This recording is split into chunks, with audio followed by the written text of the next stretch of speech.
Okay, this is the critical lap. This is the critical lap. Confirm. Leave me alone. I know what to do. Hey, Daniel. Welcome back to the Critical Lap. Welcome back, Ruben. It's great to see you, man. Hey, yeah, it is. How's it going? It's going great, man. Going great. On the road again, as you can see. On the road again? Still catching all that good F1 action. Yeah. Great weekend for it this weekend. Yeah. Not in Europe, unfortunately, I'm guessing. No. You got me excited there for a second. Yeah. One day all my travel will be exactly in line with the F1 schedule. One day. But hey, stick with us, folks. You can ride along with us as we get those sweet press badges one of these days. Hey, welcome back to the Critical Lap. For those of you who are new, thanks for joining us. For those that have listened before, welcome back. We're excited this week to talk through the Australian Grand Prix. A couple of news, a couple of highlights, but we got a bunch to cover. If you're new or if you've been here for a minute but you haven't yet, make sure you like, subscribe. Make sure you save as a favorite. Share with a friend. I didn't realize, Daniel, how many of my friends were F1 fans until, ironically, we started doing this show. And then now all my friends that are F1 that I didn't even realize I had, I could have been talking F1 with, they're friends, fans of F1, and they're now, if not listening to the podcast regularly, they appreciate the content and have become, we now can talk F1. So share with a friend. So what you're saying is this podcast is bringing F1 fans out of the closet. It's bringing F1 fans. That's exactly right. It's bringing them out of the closet.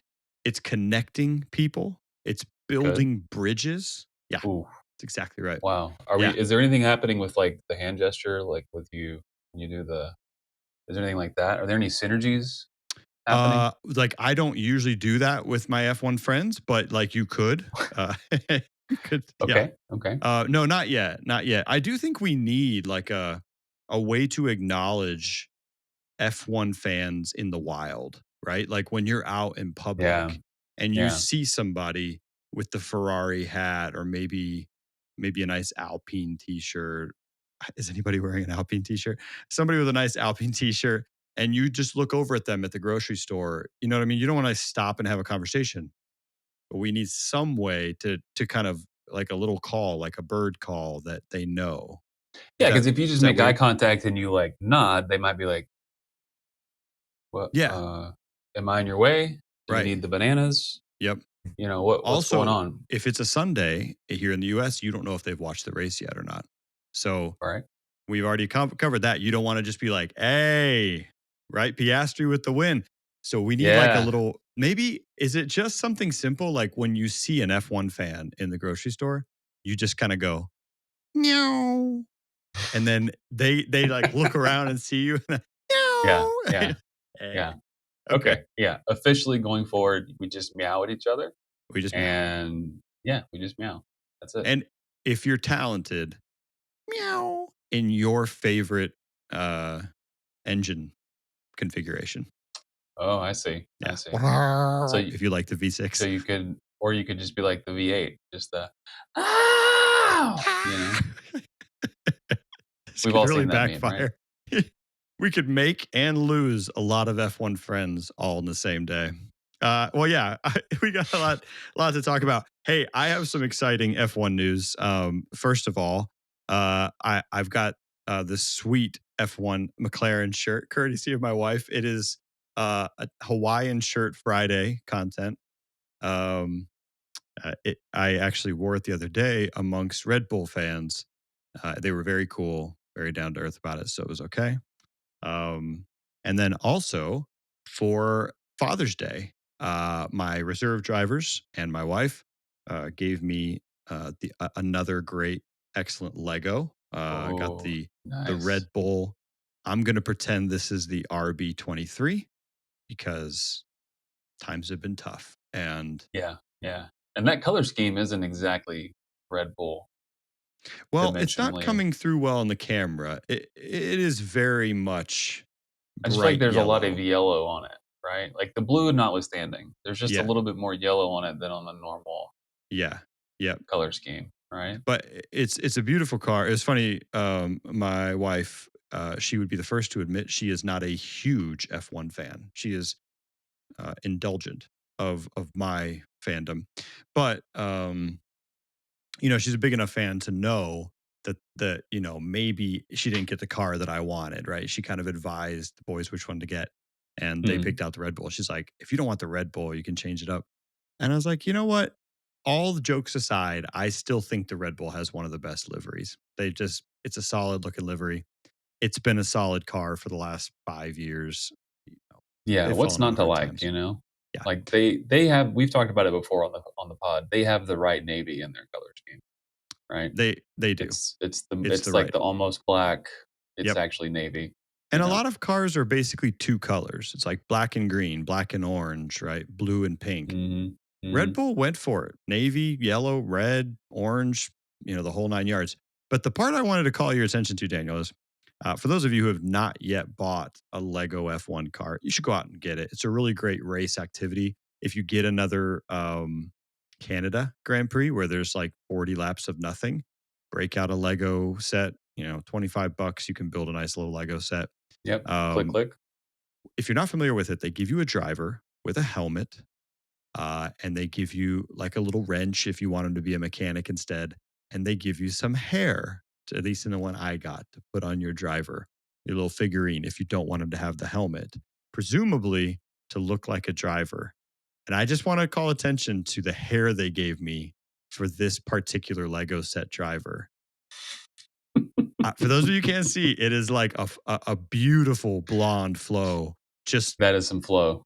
And it's too soon. It's too soon for that, I think, for all the Liam Lawson fans out there. Yeah, I was going to say that can only be Lawson, right? It needs to be a little darker and a little shorter to be Verstappen. Yeah. It needs to be black to be Yuki. Yeah. 10 years too late to be Rosberg. It's not. Right. It can only be Lawson. Yeah. And it's too soon. It's just too soon. That's it on the big F1 news for me.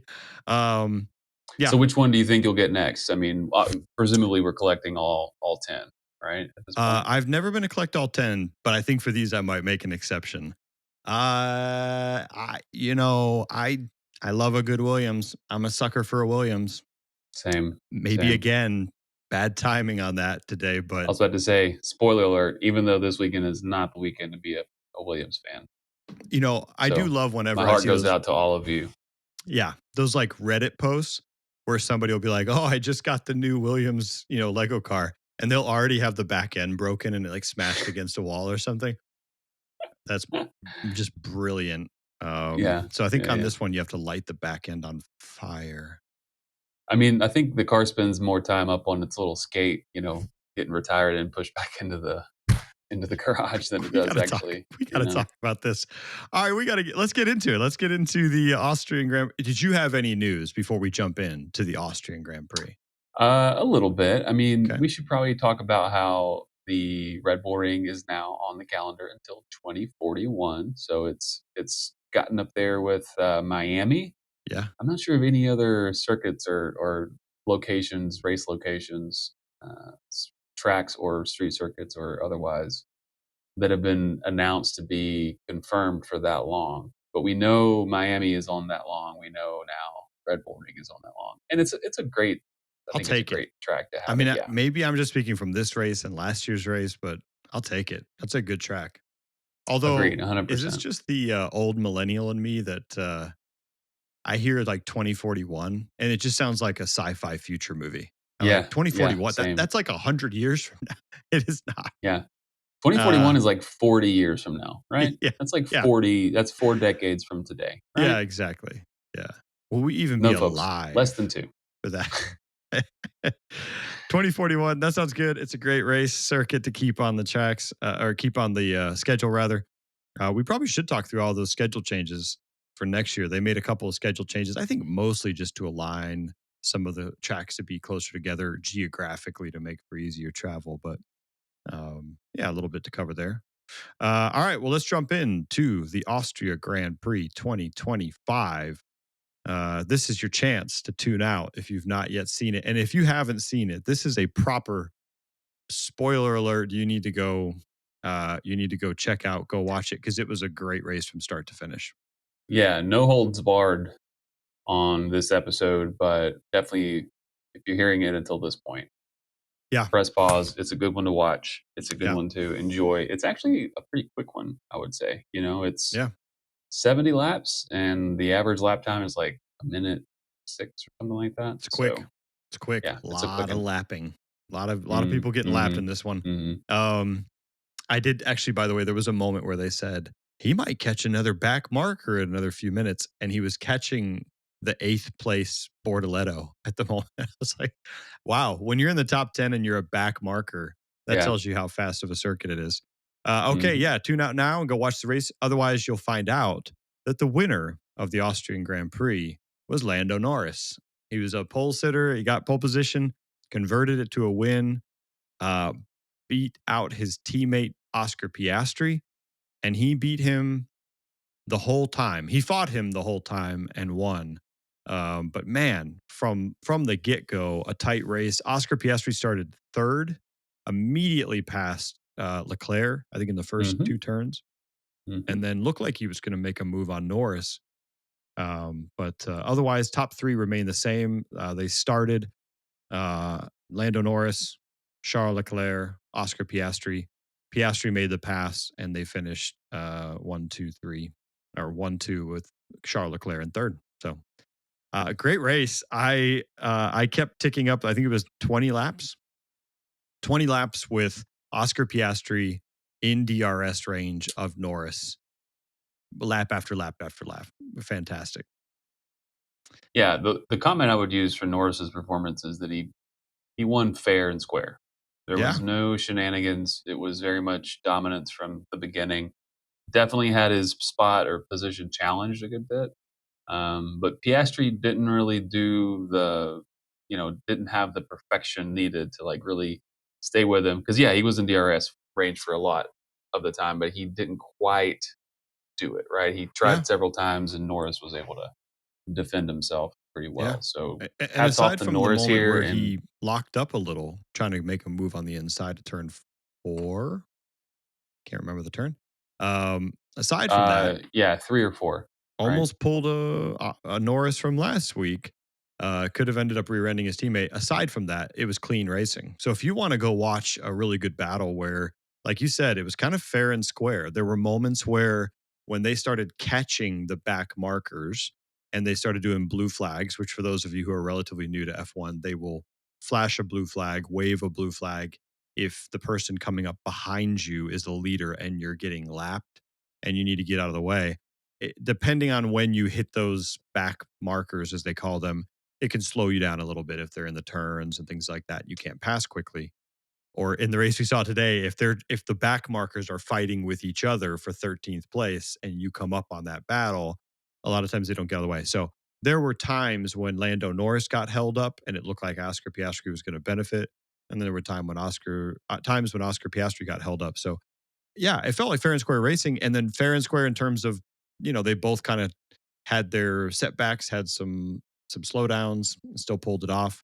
Lando Norris had a pit stop that was probably a second too long, and still Yep. managed to Yep. pull Yep. out the Yep. win. So Yeah, a little slow on the front left for Lando in the first stop, right? I don't think the second stop had any issues. first stop was fine. Yeah, first stop was the one. Second stop was Yeah, fine. if I remember. Um, but yeah, to your point, I think there was a certain time or a certain lap where Piastri was just kind of desperate. Like if it's like now or never. If I don't get Right. ahead of him, it's time for pit stops to start, and lead car gets strategy preference, et cetera, et cetera. So if I don't get in the lead now, pit stops are going to happen, and it's basically just the race is starting to get cooked for Yeah. the most Well, part. did you So feel like? I mean, I'll ask you right off the bat. Did you think that the strategy? So on lap 20, they pitted 2021. They pitted Norris for first. He was in first place. They pitted him. Oscar Piastri. They kind of released him, so to speak, and he took off in first place. And then they waited 4 more laps to pit Oscar, and they asked Oscar, "Would you rather have?" What was it? Their phrasing yeah, it was, was pit now for a 1.5 second deficit "You'll to be one and a Norris. half seconds behind Norris when you come out." Yep. Or wait kind of indefinitely at your discretion, come out 4 seconds behind more or less. And then they asked him if he wanted Delta.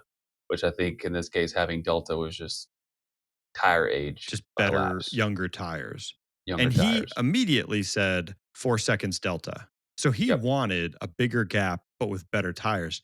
But they pitted him 4 laps later onto hard tires, and Norris had hard. My immediate reaction to that was, that's not that big of a delta. Like 4 laps on a hard tire is not a massive difference. Well, a little bit of nuance here is that he had the flat spot on the front right, I think, is the tire that Yep, that lockup we just locked mentioned, he up. put a flat spot. Yep. Yeah, and so there was a good bit of back and forth with the pit or the pit wall, the engineers, about how like, hey, I think I've lost performance because of this flat spot, and they radioed back and were like, no, you're everything checks out, everything's Right. fine, and it really just comes down to discomfort, right? You're driving through a lot more vibration when Sure. one of your tires is out of balance and flat on one side. So I think probably 4 laps into that, he was like, you know what, performance notwithstanding, I think I just want new Time tires to because get new tires. this is getting I bad. guess. Yeah. I just kind of felt like that felt underwhelming. When he made the call that fast, I thought, man, this is going to work out. They pitted him, put him on fresh hards that were only 4 laps newer, and he came out 5.5 seconds behind Norris, Yeah. and Yeah. never really closed that gap. And at the end of the race, when they both had their third set of tires, and he was closing the gap down to a second and a half, 2 seconds, I thought, yeah, I think looking back, he would have been better to pit the lap after Norris and get back on the hunt. I think that would have worked out better for me. So I think to Yeah. some Yeah. extent, that was the only part that felt 1.5 seconds is that means that you're within DRS within a lap or two if you have any kind of advantage, causing them to drive more defensively, et cetera, just by being a little bit more on the attack. right. I feel like that would have been what I opted for, but I guess not only Piastri but Hamilton seemed to be kind of betting on safety car, and so I wonder if Mm, Piastri just thought, you know what, it's safety car is imminent. I may as yeah. well take it in a few more laps or keep it out a few more laps, I should say, and maybe something will go my way. I mean, it's mind blowing that they didn't get that safety car. I mean, no, they got the safety car right off the bat with Kimi Antonelli running into Max Verstappen, Yeah, but but the safety car went in almost as quickly as it came out. I mean, it was a non-issue, a non-event. and it was I lap was actually 1. surprised. Speaking of that, I was actually surprised at the equipment that the track was using to recover the cars instead of it being kind of the slow, flatbed truck with the little crane or whatever. I mean, they like ran out there with those Yeah. tractors, those John Deere I tractors, and I just thought I hit skip or something. I was watching the race not live, and they had a crash. I was like, "Man, that's crazy." They showed the replay, and I was about to leave to go get like another drink, and they were lifting the Red Bull off. Like, what? They have like a yeah, helicopter each waiting to pick this thing each up. car got its own piece of heavy equipment, its own green tractor. Yeah. And just kind of a note to the other circuits: get some John Deere's, or get Yeah. some kind of big tractor that can just come out there and yank those cars up and Did get them out. did they just luck out though? Did they crash like right where those things were parked? So guys were like, "Sweet, Maybe. we're right here." I would say that the tractors went pretty fast. Honestly, I think John Deere would be a great sponsor for the Cadillac team. Just another, you Yeah. know, big American brand that's a pretty good export for the states. To be Nothing honest, runs like a deer. nothing runs like a deer. Yeah. Well, between both Williams going out, Red Bull, Max Verstappen, and in the Red Bull, and then Kimi Antonelli, it felt like they should have gotten a safety car, but they never did. Hamilton was mad about that. I mean, he specifically said like, "I don't want to stop," and they just said, "Box now." Another Yeah, they were like, spicy box, box this lap. I don't want to box right box this now. lap. Yeah, Which again, I think I'm ready to start seeing Hamilton just not like you're Lewis he's been Hamilton past the yeah pit lane. he's been known to run his own strategy. Yeah. So you Make them know, do the awkward walk back to the garage with your tires. Like, hey, if you don't want to go out there and look stupid, listen to me. Lewis Hamilton did come in well, fourth. Sorry, what's up? I have a quick reaction for you. I know it's not Okay, I'm quite ready. the best timing, but since we're on the topic of I'm sorry, Verstappen Yeah, crashing out, yeah. did Verstappen seemed to just kind of be nonchalant or too nonchalant or just done in his reaction. Did you read into the reaction of the crash? So we didn't mention that. Max Verstappen got knocked out in the first lap. Hopefully you saw that. Kimi Antonelli locked up, slid into him, knocked him out. Yes, this is a quick reaction. Yes, I was somewhat surprised. I was pleasantly surprised by Max Verstappen's reaction. He took a lot of flack for the last couple of weeks after the Spanish Grand Prix. I myself said, kind of disappointing. I like Max Verstappen a lot, but you don't like to see a heavy competitor crash into people on purpose. I thought his reaction was great. You know, Kimi Antonelli went over and apologized immediately. Max Verstappen didn't rake him over the coals, was just kind of like, hey, people make mistakes. I think we've all done that and seemed fine.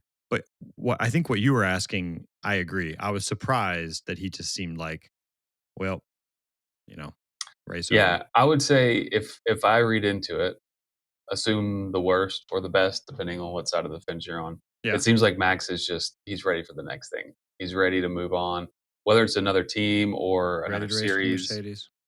I think he's ready for a refresh. Yep. Yeah. At Mercedes And or with Toto Wolff or racing right, beside. if you think Kimi about Antonelli. his reaction specifically to Antonelli, not Right. that it's unusual for Max to have a kind word to say to a young driver. I think he's known for that. Sure. But for him to be playing so nicely with specifically Mercedes and specifically his potential future teammate if he were to go to Mercedes. Right. Yeah. Yeah. He's like, it's okay, teammate. I mean, Kimi. Yeah. Max Verstappen crashes out with Kimi Antonelli in lap 1. If lap 1 wasn't exciting enough, Lewis Hamilton rounds out the 4th place, almost got on the podium, but he had a good race. I mean, he had a good weekend in general. And then George Russell in 5th, Liam Lawson. Welcome back to the top 10, Liam Lawson. In 6th place, Fernando Alonso, looking more like Fernando Alonso in 7th. Both of the Saubers, I repeat, both of the Saubers in the top 10, 8th and 9th for Bortoleto and Hulkenberg, respectively. And then first points of the season for Bortoleto. Congratulations to Gabriel Bortoleto. And Esteban Ocon rounding out the top 10. So points for a lot of teams, points for a lot of quote unquote backmarker teams. I do think it is unfortunate. Both of the Williams crashed out or burned out, I guess would be a better phrase. Engine trouble, DNFs, whatever you want to call it. Because I think one DNS and one DNF. So I think Albon would have been fighting up there in the 6th, 7th place with no problem. Without technical issues for sure. Yeah. Really unusual scenario from Carlos Sainz right off the bat. Daniel, so you have not yet seen the F1 movie. I'm not. I Okay. am withholding or I'm abstaining until I can see it in the comfort of my own home cinema. Oh. And by home cinema, I mean like my preferred movie theater back cinema. home, hometown cinema. Yeah. Yep. You know, and I may even do so more than once. So I want the first experience to be the chill, right experience. Relaxed, not on the road. I'm probably not doing IMAX the first time around, but it's in IMAX, right? That's what I heard. So I didn't see it in IMAX. I did see it, so points to me. Oh, okay. You win for sure. I will go again. So before you go to your home cinema, pop by my home cinema. We can go again.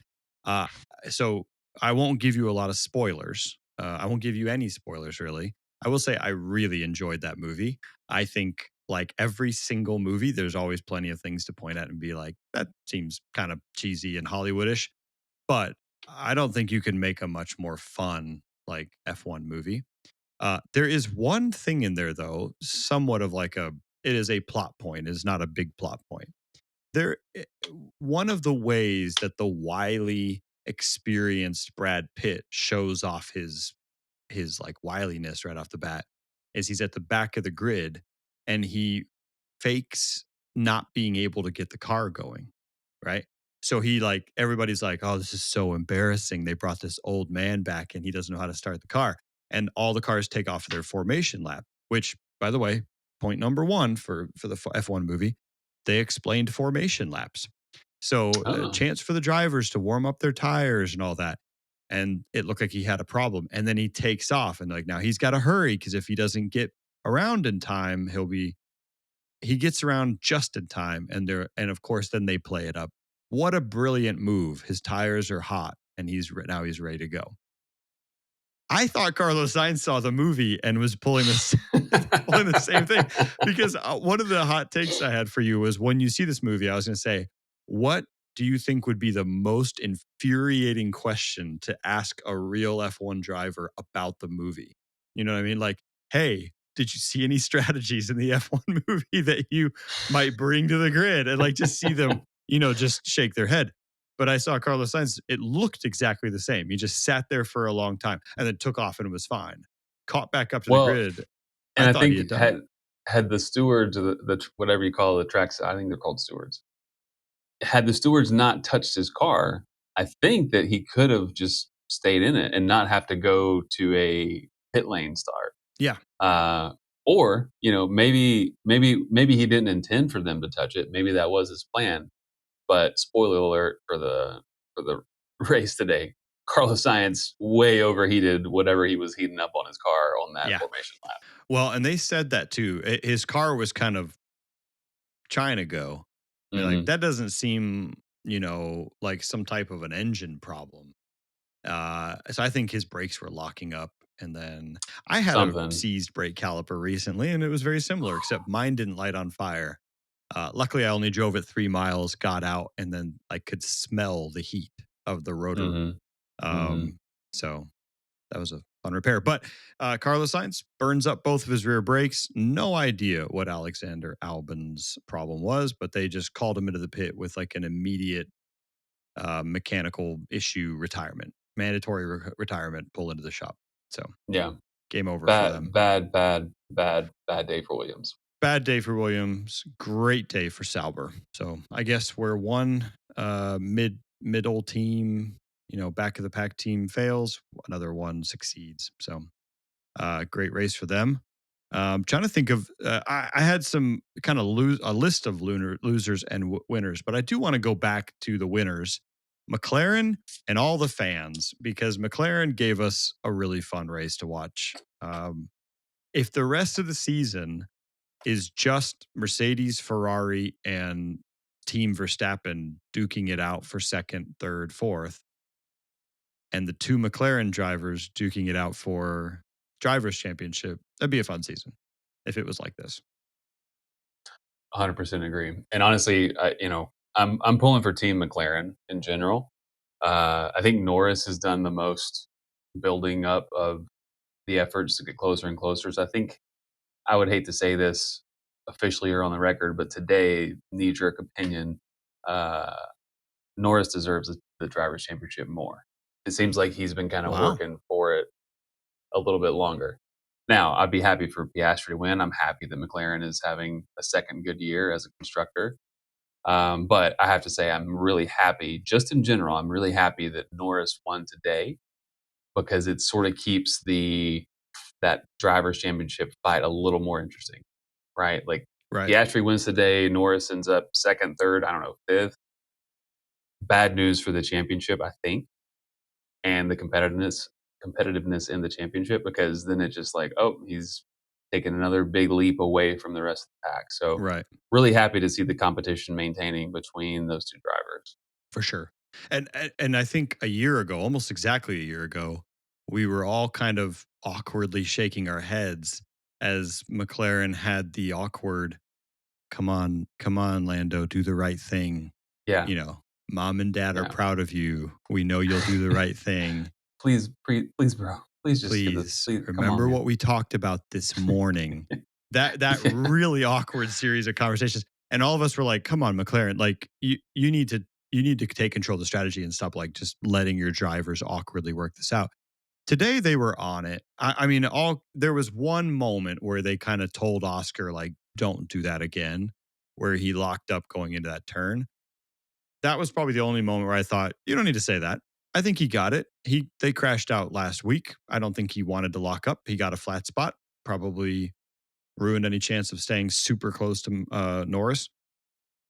I think they played a great strategy. Let him drive, let him play it out. That was a lot of fun and fun for the fans, kind of all the way through. Another big winner, Sauber, Bortoleto. A really great moment with Alonso at the end. Alonso's part of his development team, right? One of his kind He's of his manager, right? mentors, Or he has coaches. his Alonso's management company Yeah. considers Bortoleto among their clients, I think. So Yeah. Great moment with Alonso going right up to his car to give him a hug at the end, which is great. And then I think a big win for Alonso. Alonso looked like Alonso today. He was yeah, scrapping and fighting. He held off Bortoleto right at the end. Seventh place, which I think is about as good as you can hope for in that Aston Martin. Yeah, Alonso was starting to look good again. So, loved it. Finally, I don't know what's been happening this season with Alonso. Just, I guess, bad luck, as he claims. right. But yeah, finally back in form, it seems. I think he got like a voodoo doll of Carlos Sainz and just stabbed that thing right in the rear brakes.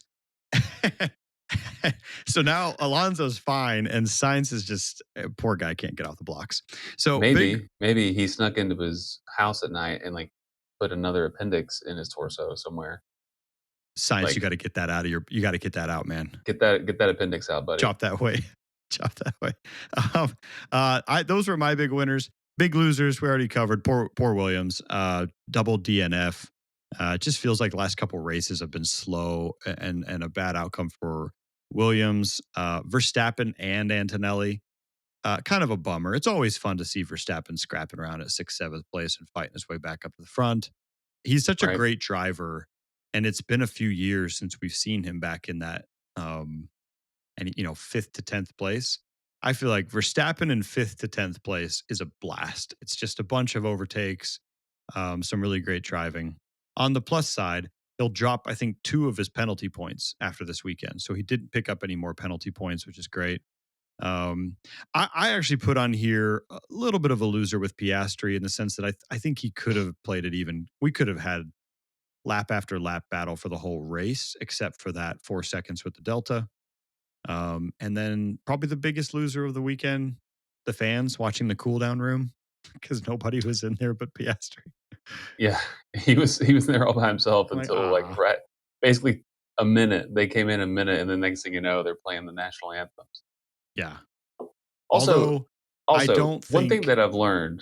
yeah, Sorry, one thing that I've learned yeah, that I probably should have known before Formula One taught me this.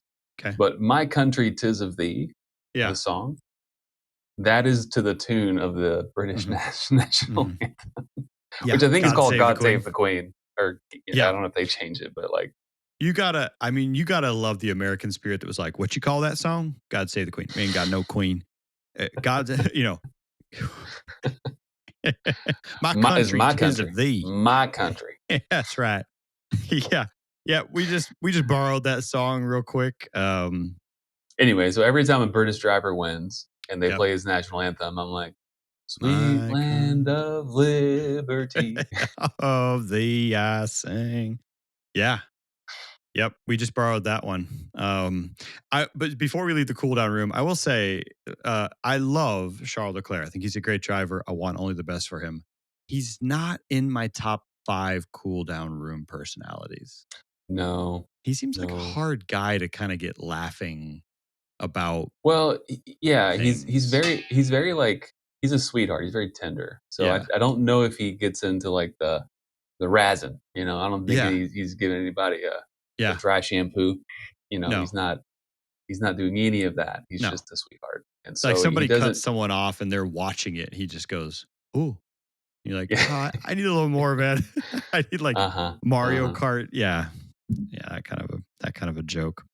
Yeah, I don't know.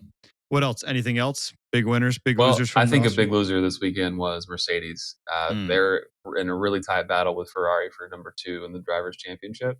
mhm. Or I'm sorry, in the And Constructors the Championship. constructors. Yep. And yeah, I mean they needed Antonelli in the point this weekend, so that was unfortunate. And guess so this as of this weekend, Mercedes in 3rd place. Guess who's in 4th place in the constructors? You talk about old Red Bull Racing? Red Bull Racing. Yeah, Red Bull Racing. And it is not particularly a close. Ferrari just Not took even close. second by 1 point, 210 to 209. Yeah. Right. Yeah. Red Bull's down there at 162. And let's be honest, it's still Team Verstappen. That's labeled incorrectly. Agreed. That's Yeah. labeled incorrectly online. It's Team Verstappen. And if Verstappen can't get his act together and Sainz ever does get his act together, Williams is going to slowly start reeling them in. Williams is down 100 points right now, which seems like a lot to catch up by, but you only need 10 points a race to start, So, Yeah, and there's enough races left in the calendar to have a close finish like that between a couple of teams, right. for sure. But let's be honest, Kimi Antonelli is easily the most successful of the rookies this year, arguably in the best hardware, but he's easily the most successful. And I think we would have said in the exact same car, Kimi is one of the more talented rookies coming in. You don't love the feeling if you're Red Bull thinking, okay, we just have to get past either Ferrari or Mercedes, and you have Charles Leclerc, Lewis Hamilton, George Russell, and Kimi Antonelli. I mean, that's tough. So that's a steep hill to climb. Red Bull's second driver woes continue this weekend. Another big loser, I think, in general, is just Red Bull. Nasty weekend for them. Yuki Tsunoda was nowhere. He had two bad kind of incidents on the track. Took a 10-second penalty at one point. Liam Lawson out qualifies both of the Red Bulls and outscores them. That's is a bad weekend for Red Bull. And surprise winner in Liam Lawson. Welcome back to the points, Liam Lawson. Congrats. I think that's I don't think he's carrying a lot of anger and frustration, but if he is, this feels pretty good. Well, I would say good for Liam Lawson, but also I'm a little concerned about Hadjar. Like he's had somewhat of a deterioration in performance, and I don't think it's just because Lawson has gotten that much better than him. I think there's been some sort of weird. Lawson has somehow found some extra form. Hadjar has kind of lost it. Yeah, it does feel like it's been a few weeks since we've talked about Hadjar. And that's kind of the nature of the sport with only 20 drivers and 4 or 5 of them having a really good week at a time. The other 15, it's kind of hard to get around to talking to each one, but Hadjar's been pretty quiet down there. Well, I mean, maybe this week because we had Bortoleto and Lawson and both McLarens firing and we lost a couple of the big names. But just a quick reminder now at this point, Liam Lawson officially has more points than Yuki Tsunoda. So it's official. Both of them getting a shot in both of the cars. And Liam Lawson is now outperforming in that Racing Bulls, which I think was the joke that everybody said when they brought him back was, oh, he'll be happier now because he's in the better car. Exactly. It doesn't look like a joke anymore. So, yeah. Fernando Alonso tied with his teammate Lance Stroll at 14 points now. So we're finally starting to see that shift. And I'm sticking by my original hot take. I'm not sure if that's hot, but I think Lance Stroll knows that Team Aston Martin is hunting down another good driver to partner up with Fernando Alonso. And I think Lance Stroll knows he needs to find another seat next year. And that's why we're kind of seeing that lack of motivation. But when I'm wrong about that, I'll eat my words. But in the meantime, I'm going to bang that drum a little. Well, we'll see what comes out of Aston Martin here the next couple weeks in terms of renewing his contract. Because I don't know. I think there's been discussions about what's going on, or maybe there's been rumors of discussions within Aston Martin and Stroll about Stroll, around Stroll, etc. Yeah, I don't know. It could be this is my team, so you don't. I tell you who's going to be the driver, kind of thing. Or we could see Daddy Lawrence, sort of push for just sheer performance, right? Because I think he's putting that money into that team not so that he can see his son drive necessarily. I think he's putting that money into that team as a business endeavor and as a challenge for himself to see if he can put together a championship. So, yeah, and I do think there's a limit, as there almost always is with somebody as business minded as Lawrence Stroll. I think there's a limit to how much you'll fund your son's sport, his endeavor, and he's not terrible. There are other teams who might pick him up, but Sure. Yeah, Red I Bull, mean, for driving instance, a Red Bull Formula One seems to be car happy in picking up general. average drivers. Yeah, right. Driving a Formula One car in general, you are at the top of motorsport, period. Yeah. And to be able to be within some sort of range. I mean, what was it in Q1? I think there was like a 1 second spread, first to 20th. So Lance Stroll is among those, and I think Lance was in Q2 this round, right? I forget, but nonetheless, um, actually, I think it was Alonso. Anyway, nonetheless, to be within a second of whoever's on top in a car that is obviously not all the cars are the McLarens, right? So to only Right. be within a second, that's saying something, and it's just as much driver as it is equipment. Yeah. Sorry, just taking a quick look here because I forgot. Lance Stroll qualified 16th. Okay, so he did not go to Q2. No, he got cut out at the last second. Which again, I think he is yet to outqualify Fernando Alonso, which does tell you how bad Fernando's luck has been. I think that's actually the easiest stat. When Fernando Alonso says, "I'm the unluckiest driver in the world," I think all you have to do is point to the fact that we are at race 10. Is that right? I think this is race 10. I think it is race. Ooh, Yeah, race 11. Race 11th. yeah, 11. Canada was 10. So we're at race 11. Fernando Alonso has not yet been out qualified by Lance Stroll, and Fernando Alonso just tied Lance Stroll in points. That tells you how lucky Fernando Alonso is. Maybe So he's not blowing smoke after all. maybe not. Maybe but, the proof is but in what the a pudding shot today. when you're like, I'm super unlucky. Why? Guys, Yeah, here's the thing. I do think there is a challenge there with the whole Max Verstappen is going to go to Aston Martin. Aston Martin's going to pay Max Verstappen to come over there. I don't get the feeling that Max Verstappen loves the idea of coming over and driving next to Lance Stroll. I'm going to throw that out there. well, he might be driving next to Lance Stroll. He might think, what could be worse than having my teammate in 18th, 19th, or 20th every single race? Sure. And meanwhile, he's driving in an Adrian Newey designed car powered by a Honda engine. Fair enough. I think that might be enough to balance out a less than desirable teammate. Okay. Or yeah, you know what? I didn't think about it that way, but I think you're other right. side of the coin is, as all drivers say, your number one enemy, or the one person you have to beat as your teammate. Yeah. Then maybe you want to be on a team with a less competitive teammate. I think we just all want to see him teammates with like Lewis Hamilton. Put him next to the big drivers Can you and let him imagine? scrap it out. Can you imagine? Him and Lando We would- Norris on the same team. Well, we would finally see that thing that I think Hamilton said it. I think Verstappen has said it. In that car, I could win. You're Yeah. winning because of the car, not because you're a better driver than me. So having those two on the same team in the same equipment would be fascinating. Boy, isn't that though? That's got to be one of the like existential questions of F1 that I think deep down inside the fans kind of like. If I can take us existential for a moment, it's like, let's say you have two kids, like I do, and one is older than the other. Which one is? And therefore, there's certain things you can't put them head to head on because it's like, that's not fair. One has just got a significant advantage, right?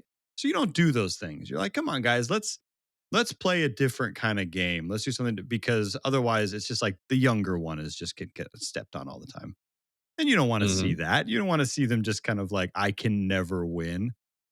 If you put Verstappen and Norris on a team and they have the best car and Verstappen is that dominant, it's like nobody really wants to see that. Like, at least give him a chance and a better car, then you've answered the question once and for all. Like, how heartbreaking would that be for a driver? I mean, I guess Rosberg got that. Valtteri Bottas got that a little bit where it's like, congrats, you will just always be second next to this, generational talent. But all right. Yeah, I would say that's, you take away that defense that every driver has. It's like, well, we're in different cars, so who would ever know? Yeah.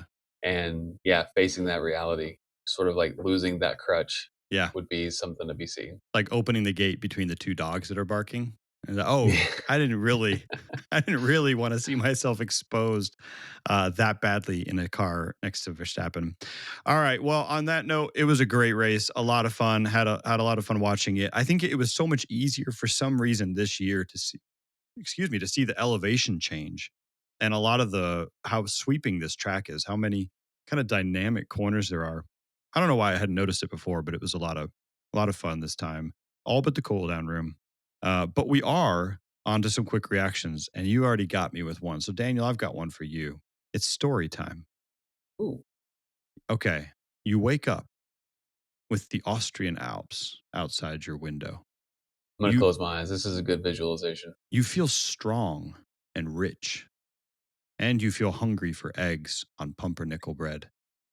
And the phone rings and it says Max. And you answer and you hear, Toto, it would be simply lovely to race with Mercedes next year. Who gets the seats? George, Kimi, or Max? So you're saying out of those three, who gets That was a the long way two of saying if seats? you're Toto Wolff, which of those three do you take if Max Oh, calls? oh. I'm Yeah. sorry, George. Very, very sorry, George. Oh, you cut Russell. I would, Nice. yeah. I mean, if I'm Yeah. if I'm strong and rich and I'm eating my eggs on my pumpernickel toast, Pumpernickel bread. Yeah.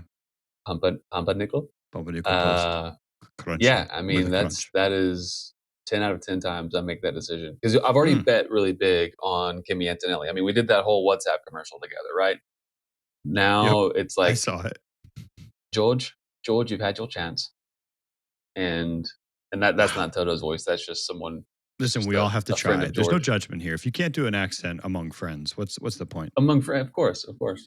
So yeah, I think Russell. George gets the I think boot. Russell has run his Wow. course. Yeah, yeah. Okay.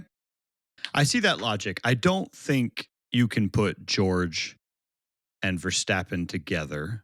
It's sort of the age old problem. You ever done like the little mind game of like, you're a farmer and you need to get a bag of seed, a chicken, and a fox to the other side of a river. And you can't leave the fox with the chicken or the fox to leave the chicken. You can't leave the chicken with the seed or the seed.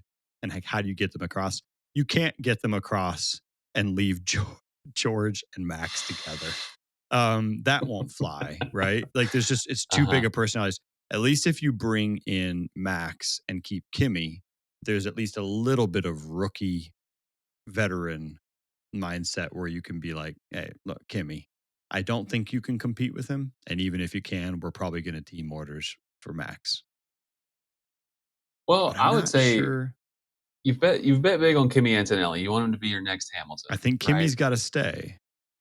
Kimi's got to stay, and then who better to develop the greatest talent since Verstappen, greatest young raw, purely performer talent since Verstappen than Verstappen. Verstappen is fresh off of this journey of first time he's in that Red Bull car, wins the race. He's one of the youngest podium finishers, one of the youngest race winners, maybe the Right. youngest, I guess, right? But from that point through the building level of competition, through the improvement of the car year over year consistently, all the way through to 2020, 2021, and dominating 4 years, right? Yeah. That to me just has to be like there have to be so many lessons along the way that Max can pass along to Antonelli if they're teammates. I guess so. Max maybe gets a couple years in what could be the best car on the grid next year. I don't know. That would be if I'm Toto. If I'm Toto, I'm Yeah. putting Yeah. Max next to Antonelli. See, and I think I agree with you on one point at least that if you're Toto, Kimi keeps his seat. So it's a debate over George versus Max. Yeah, Which and by the way, if you're not familiar with all the news cycles going on around this, no offer's been made. Max is not going to Mercedes yet, but there have been that's not what we're conversations. insinuating here. But there's all We're kinds of merely conversations. speaking. And I think you're right. If you just say Max or George, it's like, well, darn, you take Max over George. I'm just curious about that dynamic. And I suspect that more of this is just Toto trying to level the playing field with Russell holding at the moment more cards and being able to go take more interviews at more teams, because Russell can talk to Aston Martin as well, That's true. and other teams. So, okay. Very so true. Max and Kimi at Mercedes, and Mercedes with the best car. That's Daniel's hot take of the day. Yep. And All that right. visualization that we started out with, it just makes me want to travel to Austria. Right. Makes me want to go there. Makes me want to see the Everybody race wants to go to at the Red Bull Ring. Hear the yodelers. Do they still yodel there? Is that a stereotype? I have to Let me tell you believe who they do. would be yodeling if he was there. This guy. Right here. They I'm love gonna need that, to right? learn how When to American yodel if tourists that's show what's up and are like, expected. Yeah. "Yodelity." This is what you guys do here, right? Yeah. Okay. You got any hot takes for quick reactions for me? Quick reaction. Did you have to look up what LICO meant when you heard the radio message from? Did you hear the radio message from? I did. Pitwall to Leclerc, where he Leclerc. said, "That's what I'm doing, Brian." I don't know if you heard it that way. I don't know if it was just me. I don't even But know man, if that that engineer's was name is Brian, or if you just picked. that's exactly what I was thinking. Is Brian just like, Yeah. this is the name of somebody who annoys me, and that's what I'm going to call you today? Right. Yeah. You're like, you can't park your car out here, Gary. Yeah. Same thing with Brian. Yeah. Right. No, I didn't have to look it up because a few seconds later, one of the announcers said, I think that's lift and coast. Yeah. So they cheated for me, because otherwise I was totally going to look it up. Today, as I'm on the road, I actually watched the Sky TV broadcast via ESPN. So I didn't hear the same commentators you heard today, probably, Ruben. I heard the good ones. I heard David Coulthard and the other ones. Guys. Alex Jacks? I think it's Alex Jacks. Jacques. And then they rotate somebody else, right? Yep. Someone else. And they had Julian many Palmer debates. sometimes.